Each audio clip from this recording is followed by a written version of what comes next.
ਮੋਹਾਲੀ ਦੇ ਸਾਬਕਾ ਮੇਅਰ ਕੁਲਵੰਤ ਸਿੰਘ ਨੇ ਵਾਰਡ ਨੰਬਰ 42 ਵਿੱਚ ਇੱਕ ਵਿਸ਼ਾਲ ਚੋਣ ਜਲਸੇ ਨੂੰ ਸੰਬੋਧਨ ਕੀਤਾ। ਆਜ਼ਾਦ ਗਰੁੱਪ ਦੀ ਅਗਵਾਈ ਕਰ ਰਹੇ ਸਾਬਕਾ ਮੇਅਰ ਕੁਲਵੰਤ ਸਿੰਘ ਇਸ ਵਾਰਡ ਤੋਂ ਚੋਣ ਲੜ ਰਹੇ ਹਨ।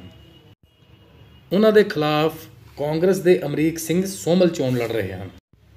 ਇਸ ਮੌਕੇ ਵੱਖ-ਵੱਖ ਬੁਲਾਰਿਆਂ ਨੇ ਕੁਲਵੰਤ ਸਿੰਘ ਨੂੰ ਭਾਰੀ ਗਿਣਤੀ ਵਿੱਚ ਵੋਟਾਂ ਪਾ ਕੇ ਜਿਤਾਉਣ ਦੀ ਅਪੀਲ ਕੀਤੀ। ਬੁਲਾਰਿਆਂ ਨੇ ਕਿਹਾ ਕਿ ਜੇ ਸ਼ਹਿਰ ਦਾ ਵਿਕਾਸ ਕਰਾਉਣਾ ਹੈ ਤਾਂ ਕੁਲਵੰਤ ਸਿੰਘ ਦੇ ਗਰੁੱਪ ਦਾ ਜਿੱਤਣਾ ਬਹੁਤ ਜ਼ਰੂਰੀ ਹੈ ਅਤੇ ਕੁਲਵੰਤ ਸਿੰਘ ਦਾ ਦੁਬਾਰਾ ਮੇਅਰ ਬਣਨਾ ਵੀ ਬਹੁਤ ਜ਼ਰੂਰੀ ਹੈ। ਪਿਛਲੀ ਵਾਰ ਵੀ ਤੁਹਾਡੇ ਇਲਾਕੇ ਤੋਂ ਮੇਅਰ ਬਣ ਕੇ ਗਏ, ਐਤਕੀ ਫਿਰ ਪਰਮਾਤਮਾ ਅੱਗੇ ਆਪਾਂ ਅਰਦਾਸ ਕਰੀਏ ਤੁਹਾਡੀ ਆਸ਼ੀਰਵਾਦ ਨਾਲ, ਪਰਮਾਤਮਾ ਦੀ ਆਸ਼ੀਰਵਾਦ ਨਾਲ ਆਪਾਂ ਫਿਰ ਮੇਅਰ ਬਣਾ ਕੇ ਇਹਨਾਂ ਨੂੰ ਕਾਰਪੋਰੇਸ਼ਨ ਭੇਜੀਏ। ਵੀ ਸਾਡੀ ਖੁਸ਼ਕਿਸਮਤੀ ਹੈ ਮੋਹਾਲੀ ਵਾਸੀਆਂ ਦੀ ਵੀ ਸਾਨੂੰ ਇੱਕ ਵਧੀਆ ਟੈਕਨੀਕਲ ਜਿਹੜਾ ਮੇਅਰ ਮਿਲਿਆ। ਪਹਿਲਾਂ ਕੌਂਸਲ ਦੇ ਵਿੱਚ ਵੀ ਪ੍ਰਧਾਨ ਇਹ ਸੀਗੇ, ਜਦੋਂ ਇਹ ਫਿਰ ਕਾਰਪੋਰੇਸ਼ਨ ਬਣੀ ਤਾਂ ਇਹਨਾਂ ਦਾ ਬਹੁਤ ਵੱਡਾ ਯੋਗਦਾਨ ਸੀ ਕਾਰਪੋਰੇਸ਼ਨ ਬਣਾਉਣ ਦਾ, ਕਿਉਂਕਿ ਕਾਰਪੋਰੇਸ਼ਨ ਬਣਨਾ ਸਾਡੇ ਕੋਲੇ ਬਹੁਤ ਕੁਛ ਗਮਾਡਾ ਤੋਂ ਟਰਾਂਸਫਰ ਹੋ ਕੇ ਆਇਆ। ਸਾਡੇ ਕੋਲੇ ਜਿਹੜੇ ਮੰਨ ਲਾ ਪਾਰਕ ਵਗੈਰਾ ਜਾਂ ਹੋਰ ਚੀਜ਼ਾਂ ਕਈ ਟਰਾਂਸਫਰ ਹੋ ਕੇ ਆਈਆਂ ਨੇਗੀਆਂ। ਮੈਂ ਤਾਂ ਤੁਹਾਨੂੰ ਇਹੀ ਕਹੂੰਗਾ ਵੀ ਸਾਡਾ ਜਿਹੜਾ ਸਾਡੇ ਗਰੁੱਪ ਦਾ ਆਮ ਆਦਮੀ ਪਾਰਟੀ ਦਾ ਤੇ ਆਜ਼ਾਦ ਗਰੁੱਪ ਦਾ ਇੱਕ ਕੈਂਡੀਡੇਟ ਡਿਕਲੇਅਰ ਹੈ। ਇੱਕ ਵੀ ਬੰਦਾ ਚੈਲੰਜ ਨਹੀਂ ਕਰਦਾ ਵੀ ਅਸੀਂ ਕਿਸੇ ਨੂੰ ਹੋਰ ਮੇਅਰ ਬਣਾਉਣਾ ਹੈਗਾ। ਦੂਸਰੀ ਪਾਰਟੀ ਕੋਲੇ ਅਜੇ ਕੋਈ ਕੈਂਡੀਡੇਟ ਨਹੀਂ ਕਲੀਅਰ। ਕਈ ਵਾਰੀ ਪ੍ਰੈਸ ਵਾਲਿਆਂ ਨੇ ਸਿੱਧੂ ਨੂੰ ਪੁੱਛਿਆ ਵੀ ਕੀ ਤੂੰ ਆਪਦੇ ਭਰਾ ਜੀਤੀ ਨੂੰ ਬਣਾਏਗਾ ਮੇਅਰ, ਉਹ ਅਜੇ ਕਨਫਰਮ ਵੀ ਨਹੀਂ ਵੀ ਜਿੱਤੇਗਾ ਨਹੀਂ ਜਿੱਤੇਗਾ। ਉਹ ਪਹਿਲਾਂ ਹੀ ਡਿਕਲੇਅਰ ਕਰਦੇ ਵੀ ਮੈਂ ਉਹਨੂੰ ਬਣਾਵਾਂਗਾ, ਉਹਨਾਂ ਦੀ ਪਾਰਟੀ 'ਚ ਫੁੱਟ ਪੈ ਜਾਏਗੀ। ਸਭ ਤੋਂ ਵੱਡੀ ਤਾਂ ਆਪਣੀ ਇਹੀ ਜਿੱਤ ਹੈ ਵੀ ਆਪਣਾ ਜਿਹੜਾ ਮੇਅਰ ਸਾਹਿਬ ਨੇ ਉਹ ਆਲਰੇਡੀ ਡਿਕਲੇਅਰ ਨੇ। ਬਾਕੀ ਤੁਹਾਨੂੰ ਮੈਂ ਇਹੀ ਬੇਨਤੀ ਕਰਦਾ, ਸਾਰੀ ਮੋਹਾਲੀ ਦੀ ਜਿਹੜੀ ਨਜ਼ਰ ਹੈ ਹੁਣ 71 ਤੇ ਲੱਗੀ ਹੋਈ ਹੈ ਵੀ ਜੇ ਸਾਰੇ MC ਆਪਣੇ ਜਿੱਤਦੇ ਆ ਉਹਨਾਂ ਦੀ ਲੀਡ ਤੋਂ ਵੱਧ ਜਿਹੜੀ ਹੈ ਕੁਲਵੰਤ ਸਿੰਘ ਦੀ ਲੀਡ ਹੋਣੀ ਚਾਹੀਦੀ ਹੈ। ਇਹੀ ਰਿਕੁਐਸਟ ਹੈ, ਤਾਂ ਹੀ ਮੰਨ ਲਾ ਤੁਹਾਡਾ ਜਿਹੜਾ ਇੱਥੇ ਯੋਗਦਾਨ ਵਧੀਆ ਪਏਗਾ। ਆਮ ਆਦਮੀ ਪਾਰਟੀ ਨੇ ਫੈਸਲਾ ਕੀਤਾ ਕਿ 50 ਦੇ 50 ਵਾਰਡਾਂ ਤੇ ਅਸੀਂ ਸਾਰੇ ਰਲ ਮਿਲ ਕੇ ਲੜਾਂਗੇ ਤੇ ਆਪਸ 'ਚ, ਕਿਉਂਕਿ ਲੜਾਈ ਜਿਹੜੀ ਹੈ ਉਹ ਉਹਨਾਂ ਨਾਲ ਹੈ ਜਿਹੜੀ ਬਹੁਤ ਵੱਡੀਆਂ ਤਾਕਤਾਂ ਨੇ, ਉਹਨਾਂ ਨੂੰ ਹਰਾਉਣਾ ਜ਼ਰੂਰੀ ਹੈ। ਚੰਗੀ ਸੋਚ ਵਾਲੇ ਲੋਕ ਹੀ ਜੇ ਆਪਸ 'ਚ ਇੱਕ ਦੂਜੇ ਦੇ ਅਗੇਂਸਟ ਖੜੇ ਹੋ ਜਾਣਗੇ ਤਾਂ ਵੋਟ ਬੈਂਕ ਟੁੱਟੇਗਾ। ਇਸੇ ਕਰਕੇ ਸਾਡਾ ਅਲਾਈਅੰਸ ਜਿਹੜਾ ਇਹ ਹੋਇਆ ਹੈ। 2022 ਦੇ ਵਿੱਚ ਆਮ ਆਦਮੀ ਪਾਰਟੀ ਆਪਣੀ ਸਰਕਾਰ ਬਣਾਉਣ ਜਾ ਰਹੀ ਹੈ ਪੰਜਾਬ ਦੇ ਵਿੱਚ, ਤੇ ਉਹਦਾ ਪਹਿਲਾ ਕਦਮ ਅਸੀਂ ਇਹਨਾਂ ਚੋਣਾਂ ਤੋਂ ਰੱਖਣਾ ਹੈ। ਤੁਹਾਡੀਆਂ ਵੋਟਾਂ ਦੀ ਲੋੜ ਹੈ, ਤੁਹਾਡੀ ਸਪੋਰਟ ਦੀ ਲੋੜ ਹੈ। 22 ਵਿੱਚ ਤੇ ਸਰਕਾਰ ਬਣਾ ਲਵਾਂਗੇ, ਪਰ ਉਸ ਤੋਂ ਪਹਿਲਾਂ ਜੇ ਅਸੀਂ ਸਾਬਕਾ ਮੇਅਰ ਕੁਲਵੰਤ ਜੀ ਨੂੰ ਆਪਣਾ ਮੇਅਰ ਇਸ ਵਾਰ ਚੁਣ ਕੇ ਨਾ ਭੇਜਿਆ ਤਾਂ ਇਸ ਤੋਂ ਵੱਡੀ ਗਲਤੀ ਮੈਨੂੰ ਲੱਗਦਾ ਹੋ ਨਹੀਂ ਸਕਦੀ। 50 ਵਾਰਡਾਂ ਦੀ ਜ਼ਿੰਮੇਵਾਰੀ ਮੇਰੇ ਸਿਰ ਤੇ ਹੈ, ਔਰ ਜਿਸ ਤਰ੍ਹਾਂ ਤੁਸੀਂ ਇਸ ਵਾਰਡ ਦੀ ਵਾਗਡੋਰ ਸੰਭਾਲੀ ਹੋਈ ਹੈ, ਔਰ ਮੈਂ ਬਹੁਤ ਘੱਟ ਟਾਈਮ ਜਿੱਦਾਂ ਦੇ ਪਾ ਰਿਹਾ ਇੱਥੇ, ਮਤਲਬ ਜਿੱਦਾਂ ਤੁਸੀਂ ਆਪਣੀ ਇਲੈਕਸ਼ਨ ਸਮਝ ਕੇ ਲੜ ਰਹੇ ਹੋ, ਮੈਨੂੰ ਨਹੀਂ ਸਮਝ ਆਉਂਦੀ ਵੀ ਮੈਂ ਇਹ ਆਸਾਨ ਦਾ ਜਿਹੜਾ ਬਦਲਾ ਹੈ ਮੈਂ ਕਿੱਦਾਂ ਮੋੜਾਂਗਾ ਤੁਹਾਨੂੰ। ਇਹ ਐਡਾ ਵੱਡਾ ਇਕੱਠ ਜਿਹੜਾ ਹੋਇਆ ਹੈ ਤੁਹਾਡਾ, ਇੱਕ ਪੌਕਟ ਹੈ। ਇੱਦਾਂ ਦੀਆਂ 3 ਪੌਕਟਾਂ ਹੋਰ ਨੇ ਮੈਡਮ ਜੀ, ਤੁਹਾਨੂੰ ਮੈਂ ਦੱਸ ਦਵਾਂ। ਇਹ ਸਿਰਫ ਇੱਕ ਪੌਕਟ ਦਾ ਜਿਹੜਾ ਇਕੱਠ ਹੈ ਹੋਇਆ ਹੈ। ਔਰ ਮੈਂ ਦੇਖਿਆ ਵੀ ਬੱਚਾ ਜਿਹੜਾ ਇਸ ਏਰੀਏ ਤੋਂ, ਇਸ ਘਰ ਤੋਂ ਆਇਆ ਹੋਇਆ, ਉਹੀ ਬੰਦੇ ਨਹੀਂ ਆ ਸਕੇ ਜਿਹੜੇ ਕਿਤੇ ਨਾ ਕਿਤੇ ਬਾਹਰ ਗਏ ਹੋਏ ਨੇ ਜਾਂ ਕਿਤੇ ਜ਼ਰੂਰੀ ਕੰਮ ਤੇ ਨੇ। ਤੇ ਮੈਂ ਇਸ ਦਾ ਤੁਹਾਡਾ, ਮੇਰੇ ਕੋਲ ਮਤਲਬ ਪਹਿਲੇ ਮੈਂ ਕਿਹਾ ਵੀ ਮੇਰੇ ਕੋਲ ਸ਼ਬਦ ਨਹੀਂ ਹੈਗੇ ਮੈਂ ਤੁਹਾਡਾ ਇਸ ਗੱਲੋਂ ਧੰਨਵਾਦ ਕਰ ਸਕਾਂ। ਆਪਾਂ ਤਾਂ ਇਕੱਠੇ ਹੀ ਰਹਿੰਦੇ ਹਾਂ, ਇਕੱਠੀ ਗੱਲਾਂ ਬਾਤਾਂ ਹੁੰਦੀਆਂ ਨੇ, ਪਰ ਅੱਜ ਦੀ ਮੀਟਿੰਗ ਥੋੜ੍ਹੀ ਜਿਹੀ ਇਸ ਕਰਕੇ ਅਹਿਮ ਆ ਵੀ ਆਪਾਂ ਅੱਜ ਇਕੱਠੇ ਬੈਠ ਕੇ ਸਾਰੇ ਥੋੜ੍ਹਾ ਜਿਹਾ ਵਿਚਾਰ ਵਟਾਂਦਰਾ ਕਰਨਾ ਵੀ ਅਸੀਂ ਕੀ ਕੀਤਾ, ਕੀ ਕਰਨਾ। ਇਹਦੇ ਬਾਰੇ ਆਪਾਂ ਨੇ ਥੋੜ੍ਹਾ ਜਿਹਾ ਕਰਨਾ ਤੇ ਕੁਛ ਨਾ ਕੁਛ ਮਾੜਾ ਮੋਟਾ ਵਿਰੋਧੀਆਂ ਬਾਰੇ ਵੀ ਵਿਚਾਰ ਵਟਾਂਦਰੇ ਆਪਾਂ ਨੇ ਕਰਨੇ। 5-10 ਮਿੰਟ ਦੀ ਗੱਲ ਹੈ। ਅਸੀਂ ਸ਼ੁਰੂ ਤੋਂ ਹੀ ਮਤਲਬ ਲੋਕ ਸੇਵਾ ਨੂੰ ਸਮਰਪਿਤ ਰਹੇ ਹਾਂ, ਸ਼ੁਰੂ ਤੋਂ ਹੀ ਅਸੀਂ ਇਕੱਠੇ ਕੰਮ ਕੀਤਾ ਹੈ। ਔਰ ਸਾਨੂੰ ਸਾਡੇ ਪੇਰੈਂਟਸ ਨੇ ਸੇਵਾ ਦੇ ਨਾਲ ਨਾਲ ਇਮਾਨਦਾਰੀ ਦਾ ਸਬਕ ਵੀ ਪੜ੍ਹਾਇਆ। ਮਿਹਨਤ ਕਰਨੀ, ਇਮਾਨਦਾਰੀ ਦੇ ਨਾਲ ਤੇ ਨਾਲ ਸੇਵਾ ਕਰਨੀ। ਔਰ ਉਦੋਂ ਬਾਅਦ ਤੁਸੀਂ ਸਾਰੇ ਮੈਨੂੰ ਇਦਾਂ ਦੇ ਮਿਲੇ। ਪਹਿਲਾਂ ਮੇਰਾ ਵਾਰਡ ਸੀ ਜਿਹੜਾ, ਬੇਸ਼ੱਕ ਉਹਦਾ ਚੀਰ ਫਾੜ ਕਰਕੇ ਉਹਨਾਂ ਨੂੰ ਸਜ਼ਾ ਦਿੱਤੀ ਗਈ ਸਰਦਾਰ ਬਲਵੀਰ ਸਿੰਘ ਸਿੱਧੂ ਐਂਡ ਪਾਰਟੀ ਵੱਲੋਂ। 6 ਮਰਲੇ ਦੇ ਜਿਹੜੇ ਮਕਾਨ ਸੀ ਉਹਨਾਂ ਨੂੰ 78 ਸੈਕਟਰ ਨਾਲ 78 ਨਾਲ ਜੋੜਿਆ ਗਿਆ, 76 ਨਾਲ ਜੋੜਿਆ ਗਿਆ, ਸੁਹਾਣੇ ਪਿੰਡ ਨਾਲ ਜੋੜਿਆ ਗਿਆ।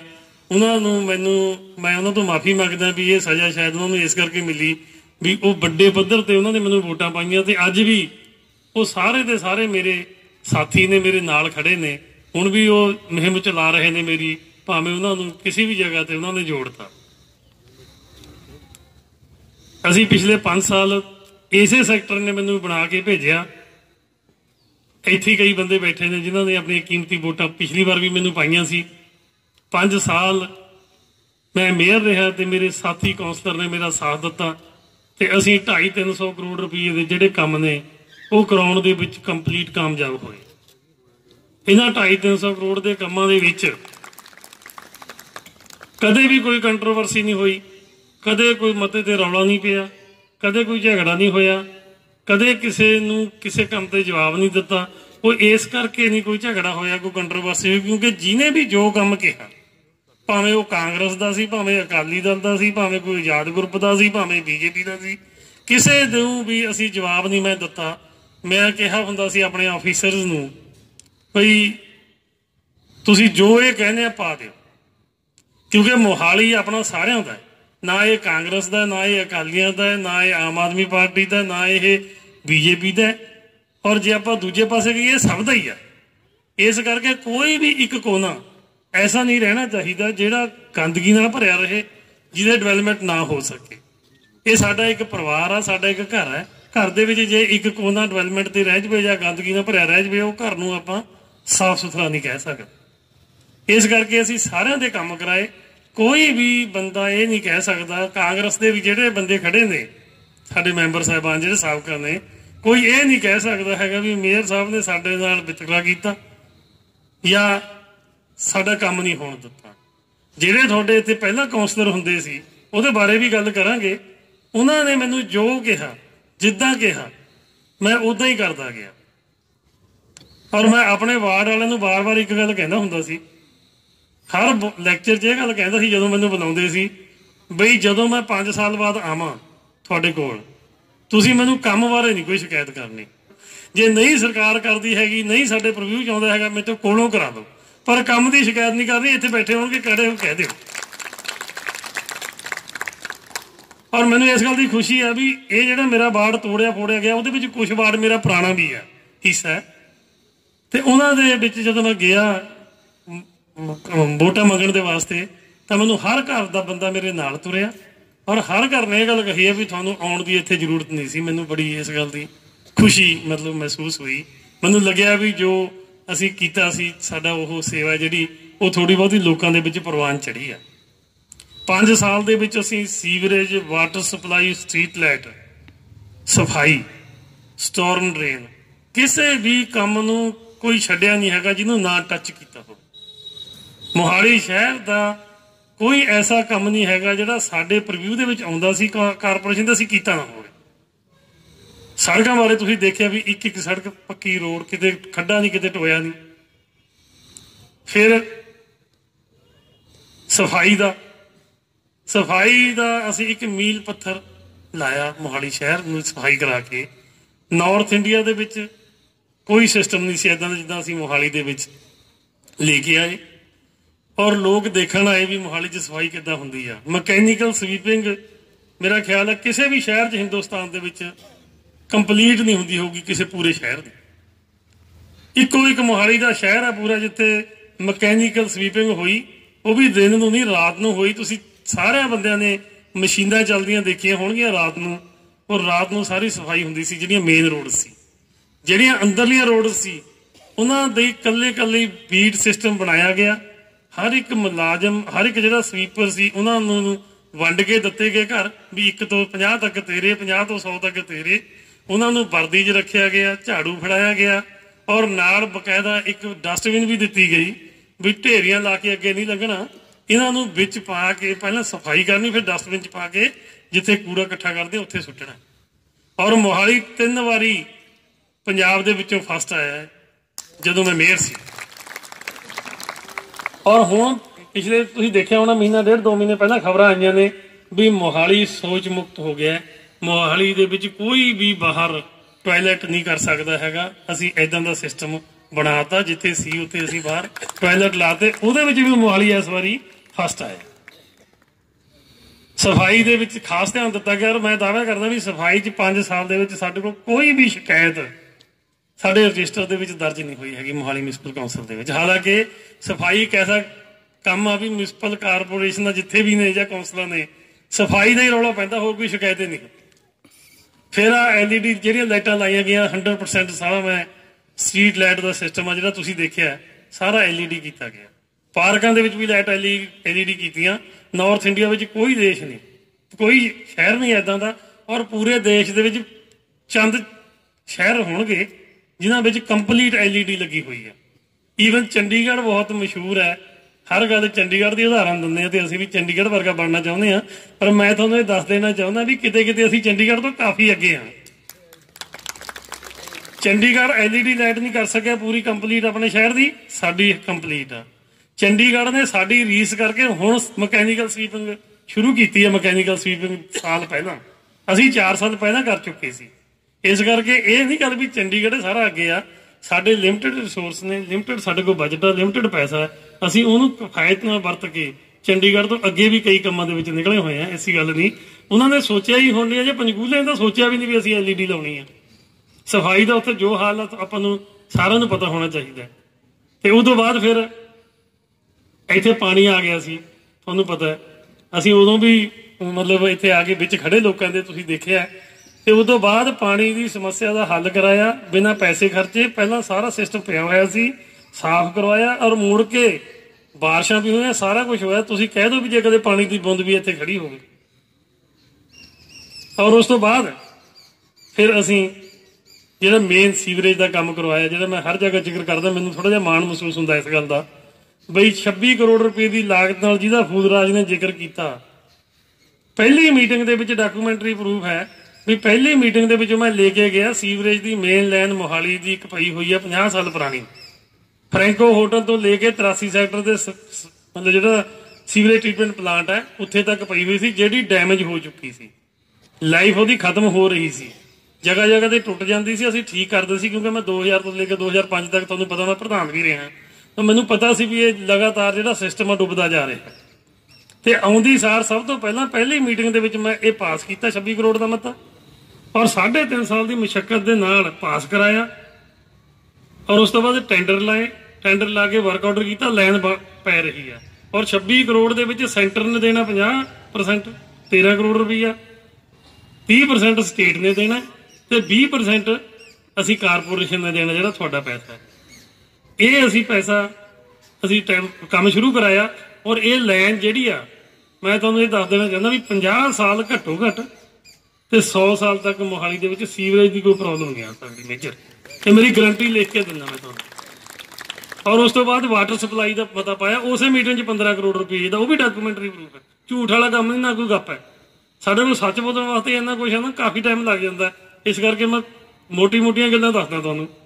15 ਕਰੋੜ ਦਾ ਮਤਾ ਪਾਇਆ, 15 ਕਰੋੜ ਦਾ ਮਤਾ ਵਾਟਰ ਸਪਲਾਈ ਦੀ ਅਪਗ੍ਰੇਡੇਸ਼ਨ ਵਾਸਤੇ।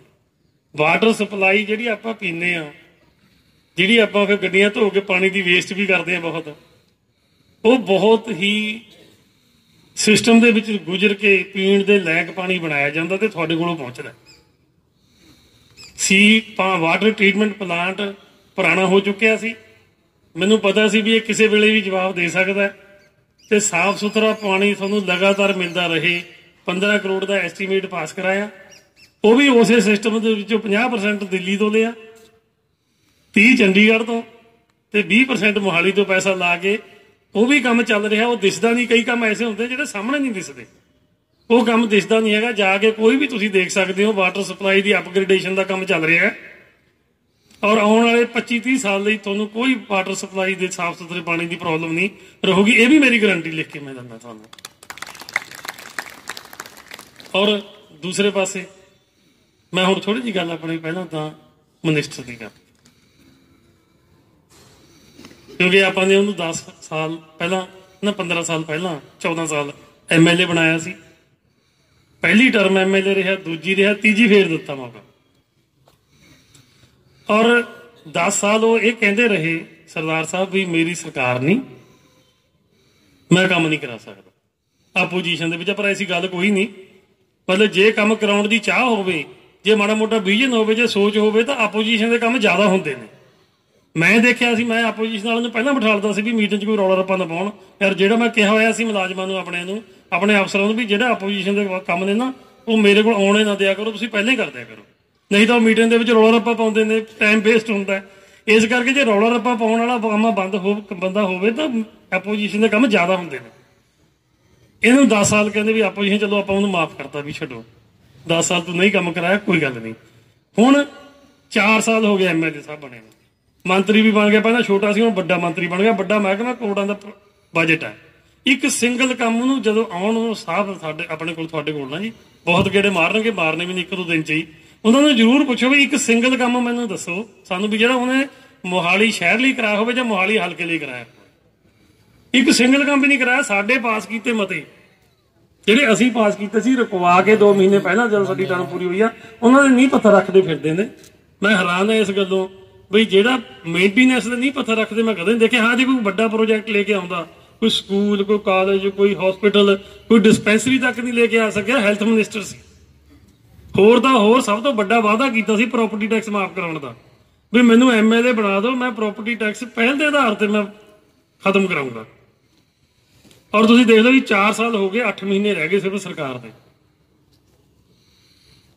ਇੱਕ ਵਾਰੀ ਵੀ ਐਫਰਟ ਵੀ ਨਹੀਂ ਕੀਤੀਆਂ, ਕੋਈ ਲੈਟਰ ਨਹੀਂ ਲਿਖਿਆ, ਕਿਸੇ ਅਸੈਂਬਲੀ 'ਚ ਨਹੀਂ ਬੋਲਿਆ, ਕਾਰਪੋਰੇਸ਼ਨ ਦੇ ਹਾਊਸ 'ਚ ਨਹੀਂ ਬੋਲੇ ਜਾ ਕੇ, ਕੋਈ ਮੁੱਖ ਮੰਤਰੀ ਨੂੰ ਚਿੱਠੀ ਨਹੀਂ ਲਿਖੀ, ਲੋਕਲ ਬਾਡੀ ਮਿਨਿਸਟਰ ਨੂੰ ਚਿੱਠੀ ਨਹੀਂ ਲਿਖੀ, ਮਤਲਬ ਐਫਰਟ ਵੀ ਨਹੀਂ ਕੀਤੀ ਹੈਗੇ। ਮਾਫ ਤਾਂ ਕੀ ਕਰਾਉਣਾ ਸੀ। ਜਦੋਂ ਪ੍ਰੈਸ ਵਾਲਿਆਂ ਨੇ ਪੁੱਛਿਆ ਵੀ ਤੂੰ ਪ੍ਰਾਪਰਟੀ ਟੈਕਸ ਦਾ ਵਾਅਦਾ ਕੀਤਾ ਸੀ, ਕਹਿੰਦਾ ਜੀ ਫਿਰ ਹੁਣ ਟੈਕਸ ਤਾਂ ਲੱਗਣੇ ਹੀ ਹੁੰਦੇ ਨੇ। ਉਹ ਕਹਿੰਦਾ ਵੀ ਵਾਅਦਾ ਕੀਤਾ ਸੀ, ਉਹ ਕਹਿੰਦਾ ਵੀ ਵਾਅਦਾ ਕਰਨਾ ਹੀ ਹੁੰਦਾ ਕਿਉਂਕਿ ਵੋਟਾਂ ਲੈਣੀਆਂ ਹੁੰਦੀਆਂ ਨੇ। ਔਰ ਮੈਨੂੰ ਇਸ ਗੱਲ ਦਾ ਬੜਾ ਅਫਸੋਸ ਆ, ਮੈਨੂੰ ਹੁਣ ਪਤਾ ਲੱਗਿਆ ਵੀ ਉਹ MLA ਤੇ ਮੰਤਰੀ ਸਾਹਿਬ ਤਾਂ ਸਾਡੇ ਝੂਠੇ ਸੀ ਤੇ ਸੋਮਲ ਸਾਹਿਬ ਇੱਕ ਟੀਚਰ ਸੀ, ਪ੍ਰਿੰਸੀਪਲ ਨੇ, ਬੱਚਿਆਂ ਨੂੰ ਸੇਧ ਦਿੰਦੇ ਰਹੇ ਨੇ। ਉਹ ਮਤਲਬ ਇੰਨਾ ਵੱਡਾ ਝੂਠ ਤੂਫਾਨ ਬੋਲਣਗੇ ਜਿਹੜੀ ਮੈਂ ਕਦੇ ਸੋਚਿਆ ਨਹੀਂ ਸੀ। ਮੇਰੇ ਬਾਰੇ ਜਿਹੜੀਆਂ ਉਹ ਅਫਵਾਹਾਂ ਫੈਲਾਉਂਦੇ ਨੇ ਘਰ ਬੈਠ ਕੇ ਜਾ ਕੇ ਵੀ ਇਹ ਮਿਲਦਾ ਨਹੀਂ, ਇਹ ਕੰਮ ਨਹੀਂ ਕਰਾਉਂਦਾ, ਇਹ ਮੋਹਰਾਂ ਨਹੀਂ ਲਾ ਸਕਦਾ, ਇਹਦੇ ਕੋਲ ਟਾਈਮ ਨਹੀਂ ਹੈ, ਇਹ ਸਭ ਟੋਟਲੀ ਝੂਠ। ਮੈਨੂੰ ਮਤਲਬ ਆਸ ਵੀ ਨਹੀਂ ਸੀ ਵੀ ਜਿਹੜੇ ਬੰਦੇ ਦੇ ਨਾਲ ਮੈਂ ਇੰਨੇ ਕੰਮ ਕੀਤੇ ਨੇ, ਜਿਨ੍ਹਾਂ ਦੀ ਮੈਂ ਇੰਨੀ ਇੱਜ਼ਤ ਕਰਦਾ, ਆਪਣੇ ਵੱਡੇ ਭਰਾ ਦੇ ਮਾਪੇ ਸਮਝਦਾ ਸੀ ਵੀ ਉਹ ਮਤਲਬ ਇੰਨਾ ਜ਼ਿਆਦਾ ਮਤਲਬ ਮੇਰੇ ਬਾਰੇ ਬੋਲੂਗਾ, ਯਾਨੀ ਮੈਂ ਸੋਚਿਆ ਵੀ ਨਹੀਂ ਸੀ। ਔਰ ਕਈ ਵਾਰੀ ਮੈਂ ਇਹ ਦੇਖਿਆ ਵੀ ਕਈ ਵਾਰੀ ਬੰਦਾ ਦਿਸਦਾ ਹੋਰ ਹੁੰਦਾ ਕੁਛ ਹੋਰ ਆ। ਮੈਂ ਦੱਸਣਾ ਨਹੀਂ ਚਾਹੁੰਦਾ, ਮੇਰੇ ਕੋਲ ਦੱਸਣ ਵਾਸਤੇ ਐਸੀਆਂ ਇਹਨਾਂ ਦੀਆਂ ਗੱਲਾਂ ਨੇ 1-2 ਮੈਨੂੰ ਦੱਸਦੇ ਵੀ ਸ਼ਰਮ ਆਉਂਦੀ, ਤੁਹਾਨੂੰ ਸੁਣ ਕੇ ਵੀ ਆਊਗੀ। ਮੈਂ ਇਹ ਇੱਥੇ ਗੱਲ ਦਾ ਹੁਣ ਜ਼ਿਕਰ ਕਰਨਾ ਨਹੀਂ, ਪਰ ਇਹ ਗੱਲ ਦਾ ਮੈਂ ਜੇ ਕਰਦਾ ਵੀ ਉਹ ਟੋਟਲੀ ਝੂਠ ਬੋਲਦੇ ਨੇ ਵੀ ਮੈਂ ਮਿਲਦਾ ਨਹੀਂ। ਤੁਸੀਂ ਮੇਰੇ ਜਿਹੜੇ ਮਰਜ਼ੀ ਜਿੱਥੇ ਮੈਂ MC ਰਹਿ ਕੇ ਆਇਆ ਤੁਸੀਂ ਪੁੱਛ ਲਓ, ਇੱਥੇ ਬੈਠੇ ਨੇ ਆਪਣੇ ਬੋਪਾ ਰਾਏ ਜੀ, ਉਹ ਨਹੀਂ ਸਾਰੇ ਇੱਥੇ ਪੁਰਾਣੇ ਵਾਰਡ 'ਚ ਵੀ ਆਏ ਹੋਏ ਨੇ ਮੇਰੇ, 1-2-4 ਬੰਦੇ ਮੈਂ ਦੇਖੇ ਨੇ। ਤੇ ਤੁਸੀਂ ਉਹਨੂੰ ਪੁੱਛ ਲਓ ਵੀ ਕੋਈ ਕੰਮ ਤੋਂ ਕਦੇ ਜਵਾਬ ਦਿੱਤਾ ਹੋਵੇ, ਕਦੇ ਮਿਲੇ ਨਾ ਹੋਈਏ, ਕਦੇ ਜੇ ਨਹੀਂ ਵੀ ਮਿਲੇ ਹੋਏ ਜਾਂ ਫੋਨ ਤੇ ਗੱਲ ਹੋਈ ਤਾਂ ਘਰ ਪਹੁੰਚ ਕੇ ਸਟੈਂਪ ਭੇਜੀ, ਬੰਦਾ ਭੇਜਿਆ, ਮੋਹਰ ਲਾਈ, ਕਿਸੇ ਨੂੰ ਕੋਈ ਸ਼ਿਕਾਇਤ ਨਹੀਂ ਆਉਣ ਦਿੱਤੀ, ਨਾ ਕੰਮ ਦੀ, ਨਿੱਜੀ ਕੰਮ ਦੀ, ਨਾ ਸੇਵਾ, ਮਤਲਬ ਜਿਹੜਾ ਮਿਊਨਿਸਪਲ ਕਾਰਪੋਰੇਸ਼ਨ ਦਾ ਕੰਮ ਸੀ। ਸੋ ਮੈਨੂੰ ਪਹਿਲੀ ਵਾਰੀ ਇਹ ਲੱਗਿਆ ਵੀ ਇਹ ਬੜੀ ਮਾੜੀ ਗੱਲ। ਔਰ ਮੈਂ ਇਹ ਤੁਹਾਨੂੰ ਦੱਸਣਾ ਚਾਹੁੰਦਾ ਵੀ ਰੇਹੜੀਆਂ ਦੀ ਜਿਹੜੀ ਭਰਮਾਰ ਆ ਇਹਨਾਂ ਦੀ ਦੇਖ ਰੇਖ ਦੇ ਵਿੱਚ ਹੈ। ਇਹ ਜਿਹੜਾ ਮੋਹਾਲੀ ਦਾ ਸੈਕਟਰ 71 ਸਭ ਤੋਂ ਸਾਫ਼ ਸੁਥਰਾ ਹੁੰਦਾ ਸੀ ਨਾ ਜੀ, 8 ਮਹੀਨੇ ਹੋ ਗਏ ਕੋਈ ਰੇਹੜੀਆਂ ਨੂੰ ਛੇੜ ਤੱਕ ਨਹੀਂ ਰਿਹਾ। ਜਗ੍ਹਾ ਜਗ੍ਹਾ ਤੇ ਰੇਹੜੀਆਂ ਲਵਾਈਆਂ ਹੋਈਆਂ ਨੇ। ਹੁਣ ਮੈਂ ਇਹ ਨਹੀਂ ਆਪਣੇ ਮੂੰਹ ਤੇ ਕਹੂੰਗਾ ਵੀ ਕਿਹਨੇ ਲਵਾਈਆਂ ਨੇ, ਹੁਣ ਤੁਸੀਂ ਇਹ ਗੱਲ ਸਮਝ ਜਾਓ ਆਪਣੇ ਆਪੇ। ਔਰ ਇਹ ਸੱਚਾਈ ਆ, ਤੁਸੀਂ ਰੇਹੜੀਆਂ ਵਾਲਿਆਂ ਨੂੰ ਜਾ ਕੇ ਪੁੱਛ ਲਓ ਵੀ ਕਿਹਨੇ ਲਵਾਈਆਂ, ਤੁਹਾਨੂੰ ਦੱਸ ਦੂਗਾ ਵੀ ਕਿਹਨੇ ਲਵਾਈਆਂ ਨੇ ਰੇਹੜੀਆਂ। ਸੋ ਮੇਰੀ ਤੁਹਾਡੇ ਨੂੰ ਕੀ ਹੱਥ ਬੰਨ੍ਹ ਕੇ ਬੇਨਤੀ ਹੈ ਵੀ ਇਹਨਾਂ ਅਫਵਾਹਾਂ ਤੋਂ ਬਚੋ, ਝੂਠ ਬੋਲਣ ਵਾਲਿਆਂ ਤੋਂ ਬਚੋ। ਅਸੀਂ ਜਾਂ ਸਾਡੇ ਕੋਲ ਆ ਕੇ ਸਾਹਮਣੇ ਡਿਬੇਟ ਕਰ ਲੈਣ, ਉਹਨਾਂ ਨੇ ਤਾਂ ਕਦੇ ਸਵਾਲ ਜਵਾਬ ਪੁੱਛਿਆ ਹੋਊਗਾ, ਕਦੇ ਕਿਸੇ ਦਾ ਐਫੀਡੇਵਿਟ ਸਾਈਨ ਕਰਨ ਲੱਗੇ ਵੀ ਇਹ ਕਿਹਦਾ ਹੈ, ਕਿੱਥੋਂ ਆ, ਮੈਂ ਤੁਹਾਨੂੰ ਜਾਣਦਾ ਨਹੀਂ, ਪਹਿਚਾਣਦਾ ਨਹੀਂ। ਲੇਕਿਨ ਅਸੀਂ ਨਹੀਂ ਕਦੇ ਪੁੱਛਦੇ, ਅਸੀਂ ਆਉਣ ਦਾ ਬੰਦਾ ਬਾਅਦ ਜਾਂ ਪਹਿਲਾਂ ਸਟੈਪ ਲਾਉਂਦੇ ਹਾਂ, ਸਟੈਂਪੇ ਫੜਾ ਕੇ ਰੱਖਦੇ ਹਾਂ। ਅਸੀਂ ਤਾਂ ਆਪਣੇ ਪਾਰਟਨਰ ਕੋਲ ਸਟੈਂਪ ਫੜਾ ਕੇ ਰੱਖਦੇ ਹਾਂ ਜਿਹੜੇ ਆਪਣੇ ਬੰਦੇ ਆ, ਸਾਡੇ ਸਪੋਰਟਰ ਨੇ। ਸੋ ਇਸ ਕਰਕੇ ਮੇਰੀ ਬੇਨਤੀ ਹੈ ਵੀ ਆ ਝੂਠ ਝਾਠ ਵਾਲੀਆਂ ਗੱਲਾਂ ਤੋਂ ਵੀ ਬਚੋ। कोई ऐसी गल नहीं। हाँ एक गल है भी मैं 2 नंबर का काम नहीं करता, हर वेले हाजिर हाँ थोड़े बिच है। जो मर्जी तुसीं मैनूं बुलाओ मैं हाजिर होऊंगा। तो लास्ट में मेरी बेनती है भी आ बाल्टी पई है तो यही चोण निशान अपना पहला भी यही सी हुण भी यही है, इहनूं भर दिओ बस। अपना एक ही कीमती वोट बाल्टी दे बटन दबा के भर दिओ ते बाकी फिर सारा काम कार देखांगे। बाकी जिद्दां मैडम ने ना दस्सिया भी आउण वाली इलैक्शन भी आ रही है 2022 की, बड़ा कोई चेंज होना है तो परमात्मा सब ठीक करे। बड़ा निजाम है जिहड़ा ये बिगड़ चुके इनू सारा ठीक भी करांगे। तो इन्नी मेरिया बेनतियां प्रवान करियो। एक बारी फिर 14 तरीक दिन ऐतवार और बंद। बहुत बहुत धन्यवाद। ਇੱਕ ਬੇਨਤੀ ਆਪਾਂ ਹੱਥ ਖੜੇ ਕਰਕੇ ਇਹਨੂੰ ਵਿਸ਼ਵਾਸ ਦਵਾਈਏ ਵੀ ਆਪਾਂ ਵੋਟਾਂ ਤੁਹਾਨੂੰ ਪਾਵਾਂਗੇ। ਸਾਰੇ ਹੱਥ ਖੜੇ ਕਰ ਲਓ।